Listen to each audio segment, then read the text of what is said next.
I do talk about Duckworth-Lewis. Oh, you do, yes. Yeah, because I knew Frank Duckworth, and I think it's a fascinating, Duckworth-Lewis is a fascinating bit of mathematics in practice for completing a game that's been stopped, which is one of the things that the birth of probability in the 1600s was concerned with that issue. So that's why I used Duckworth-Lewis. And you said 16. You also make a mention in your book that people have been gambling away using prehistoric versions of the dice. And there you go. There you go. And for those who are listening, Sir David is showing me a knuckle bone. Is that Knuckle right? bone, astragalus. Yeah. It's from it's one I dug out of a lamb's, the heel of a lamb, and we've got these talus bones, which it provides a sort of joint, the flexibility in the joint, and that's what people used to throw, these bones, and they're uneven, and there's 4 different ways they can land, and I threw this 200 times, then I got bored, but to count what the chances were roughly of each of these events happening. How did the butcher react to you when you asked him for a specific part of the... Yes, because usually when you buy a leg of lamb, they just give you the leg, but I said, I want the leg, and I want the foot as well.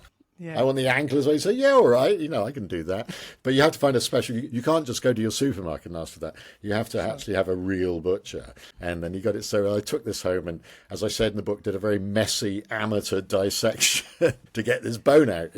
That's what I was interested in. Yeah. And did it surprise you that while folks were gambling with these contraptions, quote unquote, the probability as a subject was born much, much later? It was extraordinary. It's one of the big mysteries in development, I think, of scientific ideas, is that people had been throwing knucklebones and dice for centuries, millennia, and nobody had actually treated it as an empirical process and actually counted the number of times things came up.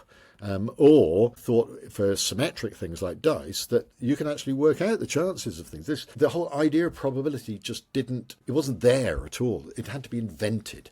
And I think that's the crucial thing. It happened in the 1650s, really, but with Pascal and Fermat and others developing that. And then everybody was doing it in 50 years. The whole thing had been done pretty well. So it was an extraordinary time. It just needed this revolutionary idea. And I think that reinforces what I argue in the book, is that probability is an invention. It doesn't exist out there. We had to invent the idea of it because it's not there. We can't measure it. We can't see it. But by treating it as if it is there, it's become an immensely powerful tool for handling all sorts of things. So for me, it all fits together, the fact that it was so late, incredibly late in coming into our way of thinking.